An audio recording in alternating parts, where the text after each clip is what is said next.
বর্তমান সময়ে অত্যন্ত গুরুত্বপূর্ণ। আমরা শান্তির দেশ চাই, শৃঙ্খলার দেশ চাই। আমরা এখানে হানাহানি বিদ্বেষ চাই না। তার ফেসবুক আইডিতে লিখেন, তারা সবাই মিলে জেনারেল ওয়াকারকে বলেছিলেন তারা ছাত্র জনতার বিরুদ্ধে দাঁড়াতে চান না। এই পোশাকের মর্যাদা রক্ষা করতে, নিরীহ মানুষের রক্তে নিজেদের হাত রঞ্জিত করতে রাজি ছিলেন না সেনাবাহিনীর সদস্যরা। তখন জেনারেল ওয়াকার সব সদস্যদের তার উপর বিশ্বাস রাখতে বলেন। দেওয়া হলো গত 9 এপ্রিল, যেদিন আমাদের সেনাপ্রধান জেনারেল ওয়াকার রাশিয়া এবং ক্রোয়েশিয়া সফরের জন্য দেশ ত্যাগ করলেন, বা তার একদিন আগে। তার অনুপস্থিতিতে এই পদে ডক্টর খলিলকে জাতীয় নিরাপত্তা উপদেষ্টা নিয়োগ দেওয়া হলো। সেটি সেনাপ্রধান জেনারেল ওয়াকার তিনি যখন রাশিয়া সফর করছিলেন, ঠিক এই সময় এসে প্রধান উপদেষ্টা ডক্টর ইউনূস তিনি কি একটু বেশি পাকনামি করে ফেললেন। প্রিয় দর্শক, এর আগের ভিডিওতে, গত ভিডিওতেও যেটা আমি আপনাদের সাথে শেয়ার করেছি, ডক্টর খলিলুর রহমানকে এমন একটা দায়িত্ব দেওয়া হয়েছে যেটা সেনাপ্রধান বাহিরে থাকা অবস্থায় তিনি বাহিরে গেলেন, আর এদিকে খলিলুর রহমানকে প্রতিরক্ষা দায়িত্ব দিয়ে দিলেন। প্রতিরক্ষা উপদেষ্টা হিসেবে নিয়োগ দিলেন কে? ডক্টর মোহাম্মদ ইউনূস। সেই লোক আবার আমেরিকার নাগরিক, বাংলাদেশে তিনি কয়দিন আসেন। তো এই যে সেনাপ্রধান না থাকার উপস্থিতিতেই ডক্টর মোহাম্মদ ইউনূস তিনি এইরকম একটা সিদ্ধান্ত নিলেন, তো এইটা কি সেনাপ্রধানকে উপরের মানে নিচে রেখে এই আমাদের খলিলুর রহমানকে উপরে রাখা হলো না? এখন দেখা যাচ্ছে যে খলিলুর রহমানের কথায় কি এই সেনাপ্রধান ওয়াকারকে চলতে হবে? এটা কেমন কথা হলো? ডক্টর ইউনূস কি একটু বেশি বাড়াবাড়ি করে ফেললেন? প্রিয় দর্শক শ্রোতা, ভিডিওর ইন্ট্রো দেখেই বুঝতে গেছেন যে ভিডিওটা আছে কোন বিষয়ে ইঙ্গিত করছে। আশা করব ভিডিওটি সম্পূর্ণ দেখবেন এবং ডক্টর মোহাম্মদ ইউনূসের সময় শেষ হয়ে যাবে কিনা, এরকম সেনাবাহিনীকে ছাড়াই তিনি অনেক সিদ্ধান্ত নিয়ে ফেলছেন। এবং সেনাপ্রধান জেনারেল ওয়াকার তিনি একটা কথা বারবার বলছে যে আমরা হিংসা বিদ্বেষ চাই না, সকলে মিলেমিশে থাকতে চাই। তার মানে কি বোঝাতে চাচ্ছেন তিনি আজকেও একটা বক্তব্য দিয়েছেন। কি সে বক্তব্য দিয়েছেন সেটাও আপনারা দেখতে পারবেন এই ভিডিওর মাধ্যমে। চলেন বিস্তারিত দেখে আসি। প্রধান ওয়াকারের সাহসী সিদ্ধান্তের কারণে ভয়াবহ হত্যাকাণ্ড ও গৃহযুদ্ধের হাত থেকে বেঁচে গিয়েছে বাংলাদেশ। সম্প্রতি এক সেনা কর্মকর্তা জানিয়েছেন কিভাবে বাংলাদেশকে রক্ষা করেছেন ওয়াকারুজ্জামান। সঠিক সময়ে সেনা প্রধানের নেয়া গুরুত্বপূর্ণ সেই সিদ্ধান্তের বিস্তারিত নিয়েই আজকের বিশেষ এই আয়োজন। অগ্নিছড়া জুলাইয়ের শেষ ভাগে ছাত্র জনতা বিজয়ের দ্বারপ্রান্তে থাকলেও আওয়ামী সরকার কর্তৃক দেশ জুড়ে সেনাবাহিনী মোতায়েনের কারণে আন্দোলন অনেকটাই থমকে যায়। আমাদের গর্বের এই বাহিনী জনতার বিরুদ্ধে যাবে কি না তা নিয়ে চলছিল ব্যাপক জল্পনা কল্পনা। প্রাক্তন প্রধানমন্ত্রী শেখ হাসিনার সাথে সেনাপ্রধান ওয়াকারুজ্জামানের আত্মীয়তার খবরে আরো বিচলিত হয়ে ওঠে সবাই। তবে শেষ পর্যন্ত জনতার কাতারেই ছিলেন ওয়াকারুজ্জামান। আরেফিন কবির নামের এক সেনা কর্মকর্তা সম্প্রতি তার ফেসবুক আইডিতে লিখেন, তারা সবাই মিলে জেনারেল ওয়াকারকে বলেছিলেন তারা ছাত্র জনতার বিরুদ্ধে দাঁড়াতে চান না। এই পোশাকের মর্যাদা রক্ষা করতে, নিরীহ মানুষের রক্তে নিজেদের হাত রঞ্জিত করতে রাজি ছিলেন না সেনাবাহিনীর সদস্যরা। তখন জেনারেল ওয়াকার সব সদস্যদের তার উপর বিশ্বাস রাখতে বলেন। তখন অনেকেই ভেবেছিল এটা হয়তো বলার জন্য বলছেন ওয়াকারুজ্জামান। তবে পরবর্তীতে দেখা গেল সেনাপ্রধান ওয়াকার আসলেই তার কথা রেখেছেন।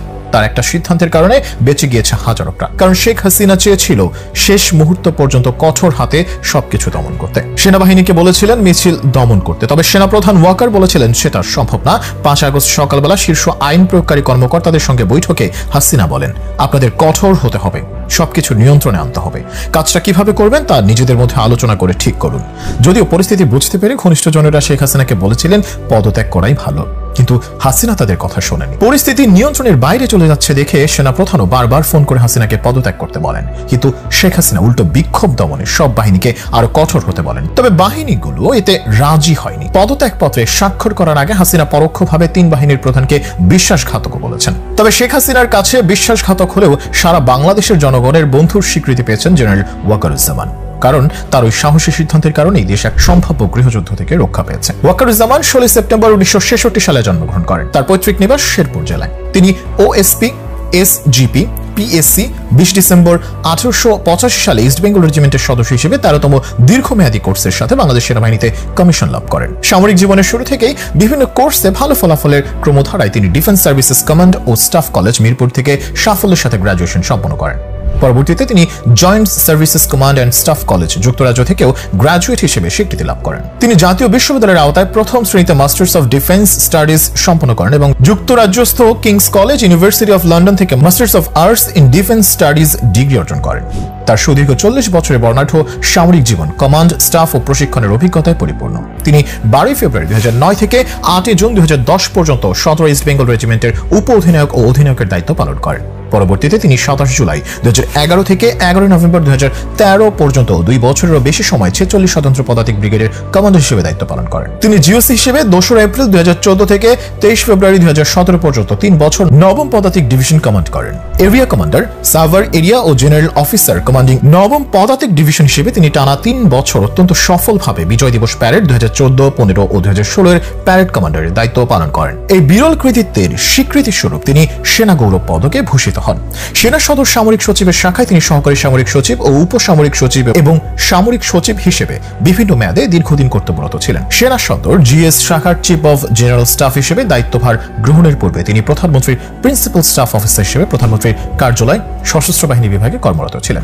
Lieutenant general Wakeruzzaman OSP SGP PSC জাতিসংঘের ব্যানারে মিলিটারি অবজারভার হিসেবে অ্যাঙ্গোলাতে এবং সিনিয়র অপারেশন অফিসার হিসেবে লাইবেরিয়াতে দায়িত্ব পালন করেন। সেনাবাহিনীতে তার কৃতিত্বপূর্ণ অবদানের জন্য তিনি অসামান্য সেবা পদক এ ভূষিত হন। এছাড়া তিনি বাংলাদেশ সেনাবাহিনীর প্রতিনিধি হিসেবে দেশ ও বিদেশে উল্লেখযোগ্য সংখ্যক সেমিনার, সিম্পোজিয়াম ও কনফারেন্সে অংশগ্রহণ করেছেন। রিপ্রেজেন্টেটিভ ডক্টর খলিলুর রহমানকে যে জাতীয় নিরাপত্তা উপদেষ্টা হিসেবে নিয়োগ দেওয়া হলো তা নিয়ে এখনো দেশে এবং দেশের বাইরে বিভিন্ন মহলে গণমাধ্যমে আলোচনা সমালোচনা চলছে এবং অবশ্যই এটি নিয়ে খুবই স্পর্শকাতর এবং গুরুত্বপূর্ণ কিছু প্রশ্নের জন্ম হয়েছে। যেহেতু জাতীয় নিরাপত্তা উপদেষ্টা পদটি অনেক বেশি সেন্সিটিভ, অনেক বেশি গুরুত্বপূর্ণ, এই পদে যিনি থাকবেন তাকে অবশ্যই সামরিক স্ট্র্যাটেজি, জিও স্ট্র্যাটেজিক্যাল পলিসি এবং কূটনীতি সম্পর্কে ব্যাপক অভিজ্ঞতা থাকতে হয়। তার কি এইসব অভিজ্ঞতার সব কিছু আছে? এবং এরই মধ্যে যে খুবই স্পর্শকাতর যে প্রশ্নগুলোর জন্ম হয়েছে তা হচ্ছে ডক্টর খলিলুর রহমানকে এই পদ দিয়ে তার স্ট্যাটাসটি যে পর্যায়ে নিয়ে যাওয়া হলো তা কি জেনারেল ওয়াকারুজ্জামান আমাদের সেনা প্রধানের মুখোমুখি দাঁড় করানোর চেষ্টা করা হচ্ছে? আমরা জানি যে নির্বাচন ইস্যু সহ নানান বিষয়ে আমাদের প্রধান উপদেষ্টার সঙ্গে সেনাপ্রধান জেনারেল ওয়াকারুজ্জামানের মধ্যে একটা দূরত্ব সৃষ্টি হয়েছে। এটা ওপেন সিক্রেট, বেশ আগে থেকে অনেকে খোলামেলাভাবে বলছেন। সেই জায়গা থেকে জেনারেল ওয়াকারুজ্জামানের ক্ষমতার মধ্যে একটি ভারসাম্য সৃষ্টির জন্য কি ডক্টর মোহাম্মদ ইউনূসের মনের মধ্যে এরকম একটি মানসিকতা আরও আগে থেকেই কাজ করছিল যে এরকম একটি পদে অন্য কাউকে নিয়োগ দেওয়া হবে, ডক্টর খলিলুর রহমানের মতন কাউকে? এবং এই বিষয়টি জানিয়ে রাখি, যেহেতু তাকে নিয়োগ দিয়ে যে প্রজ্ঞাপন সরকারের পক্ষ থেকে জারি করা হয়েছিল তার মধ্যে লেখা রয়েছে জাতীয় নিরাপত্তা উপদেষ্টার দায়িত্ব পালনের পাশাপাশি ডক্টর খলিল প্রতিরক্ষা মন্ত্রণালয়ের সংক্রান্ত বিভিন্ন বিষয়েও প্রধান উপদেষ্টাকে সহযোগিতা করবেন। আমরা জানি যে সেনাবাহিনী প্রতিরক্ষা মন্ত্রণালয়ের অধীনে, সেই জায়গা থেকে জাতীয় নিরাপত্তা উপদেষ্টা এবং প্রতিরক্ষা মন্ত্রণালয়ের কাজে ইনভলভ হওয়ার সুযোগ পেয়ে ডক্টর খলিলুর রহমান যদি কোনো ধরনের খবরদারি বা দিক নির্দেশনা দিয়ে থাকেন সেগুলো জেনারেল ওয়াকারকে নিশ্চয়ই মানা হতে পারে। এবং যে প্রশ্নটি আরও গুরুত্বপূর্ণ, এমন একটি পদে কাউকে নিয়োগ দেওয়ার আগে আমাদের সেনা প্রধানের সঙ্গে কি প্রধান উপদেষ্টা কোনো প্রকার পরামর্শ করেছিলেন?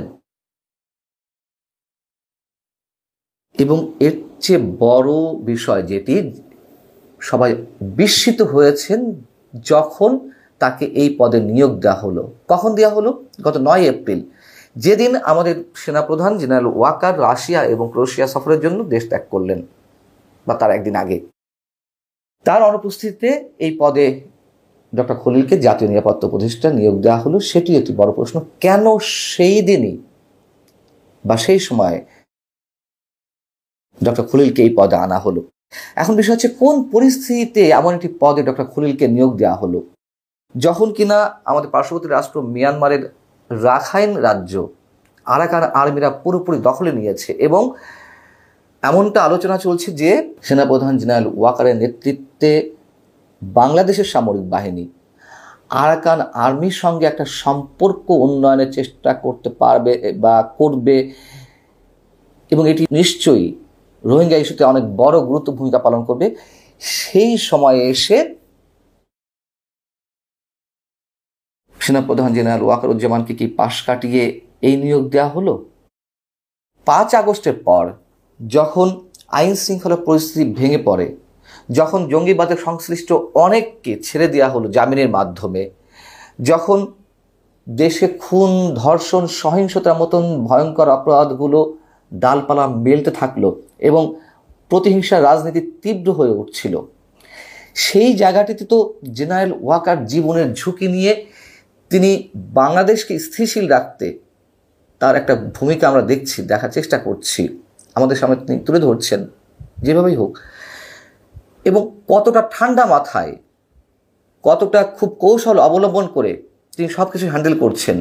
তিনি এমন সব পরিস্থিতির মধ্যে সরকারের বিরুদ্ধে না গিয়ে বরং সরকারকে বিচলিত না করে তিনি তার রোলটি প্লে করার চেষ্টা করছিলেন। এবং 25শে ফেব্রুয়ারি তিনি যে বক্তব্য দিয়েছিলেন, এমন কিছু করা ঠিক না যাতে করে দেশের সার্বভৌমত্ব বিপন্ন হয়, স্বাধীনতা সার্বভৌমত্ব, সেটি নিয়ে যখন সমালোচনা হলো, তখন ডক্টর খলিলুর রহমানের মতন মানুষকে এই পদে নেওয়া হলো, যার কিনা মার্কিন পাসপোর্ট রয়েছে, তিনি যুক্তরাষ্ট্রের কানেকটিকাটের বাসিন্দা। সেই সব জায়গা থেকে খুবই গুরুত্বের সঙ্গে এই প্রশ্ন উঠতেই পারে যে কেন তাকে জাতীয় নিরাপত্তা উপদেষ্টা হিসেবে নিয়োগ দেওয়া হলো। ডক্টর খলিলুর রহমানের যে ব্যাকগ্রাউন্ড, তাতে নিশ্চয়ই তার ডিপ্লোমেসি সম্পর্কে ব্যাপক অভিজ্ঞতা রয়েছে, তিনি যেসব জায়গায় কাজ করেছেন। কিন্তু প্রথমে যেটি বলছিলাম, সামরিক স্ট্র্যাটেজি অথবা জিও স্ট্র্যাটেজিক্যাল পলিসি, অথবা যে মুহূর্তে ভারতের পক্ষ থেকে নানান ধরনের হুমকি আমাদের দিকে আসছে, তার যৌক্তিকতা অযৌক্তিকতা সেটি নিয়ে আমি বিশ্লেষণ করব না এই মুহূর্তে, সেটা অন্য বিষয়। সেটিকে মোকাবেলা করার জন্য কি আমাদের প্রধান উপদেষ্টা আস্থা রাখতে পারছেন না আমাদের সেনা প্রধানের উপরে, যার কারণে ডক্টর খলিলুর রহমানকে নিয়ে আসা হলো? আচ্ছা, নিয়ে আসতো, কিন্তু দেশে কি আর কোনো ধরনের এই পর্যায়ে গুরুত্বপূর্ণ ব্যক্তি ছিলেন না যাদেরকে নিয়োগ দেওয়া যেত? নাকি ডক্টর খলিলকে বিদেশ থেকে নিয়ে এসে এতটাই বিশ্বস্ত তিনি, অথবা অন্য কোনো কানেকশন থেকে, অথবা অন্য কোনো বিশেষ জায়গার প্রস্তাব অনুযায়ী ডক্টর খলিলকে নিয়ে আসা হয়েছে এই পদে বিশেষ উদ্দেশ্যে? আমরা জানি না বিশেষ উদ্দেশ্যটা কি, নিশ্চয়ই কোনো উদ্দেশ্য রয়েছে, এই কারণে আমি বিশেষ উদ্দেশ্যের কথা বলছি। নর্থ ইস্ট নিউজ, ভারতের অন্যতম একটি গণমাধ্যম, তারাও যা বলছে, তাদের যে মন্তব্য সেটি হচ্ছে ডক্টর খলিলুর রহমান এখন বাংলাদেশ ও মিয়ানমারে মার্কিন যুক্তরাষ্ট্রের নিরাপত্তার স্বার্থের প্রতি আরও বেশি সহনশীল হবেন। এবং এই ভিডিও সম্পর্কে মতামত কমেন্টে লিখবেন। সেনাপ্রধান জেনারেল ওয়াকার আসলে তিনি যদি না থাকতেন তাহলে 5ই আগস্ট একা ছাত্রদের পক্ষে সম্ভব ছিল না। সেনাপ্রধান জেনারেল ওয়াকার তিনি যে সিদ্ধান্ত দিয়েছেন এবং তিনি যেভাবে প্রোটেক্ট করেছেন, ওইদিকে শেখ হাসিনাকেও প্রোটেক্ট করেছে, এদিকে জনগণকেও ম্যানেজ করেছে, তো তার একটা বুদ্ধিমত্তার কারণেই কিন্তু আজকে এই পর্যায়ে আসতে পারছে। এবং তিনি কিন্তু রাশিয়া গিয়েছিলেন বাংলাদেশের ভালোর বিষয়ের জন্য, এবং তিনি যে সিদ্ধান্তগুলো নিতে যাচ্ছেন, অনেকে আবার ফির সেনাপ্রধান বা সেনাবাহিনীকে বিশ্বাসও করেন না যে সেনাপ্রধানের বা কি আছে, বিশ্বাস আছে যে তারা পোল্টি নেবে না। গোপনে গোপনে শোনা যায় যে সেনাপ্রধান জেনারেল ওয়াকার তিনিও শেখ হাসিনার সাথে যোগাযোগ রাখছে, কথাবার্তা হচ্ছে। আসলে সেইটার কিন্তু তথ্য প্রমাণ এখন পর্যন্ত পাওয়া যায়নি, যদিও আমরা অনেক সাংবাদিকদের মুখে শুনেছি। তবে দেখা যাক শেষ পর্যন্ত কী হয়। ভালো থাকবেন এবং আজকের এই ভিডিও সম্পর্কে মতামত কমেন্টে জানাবেন। ধন্যবাদ।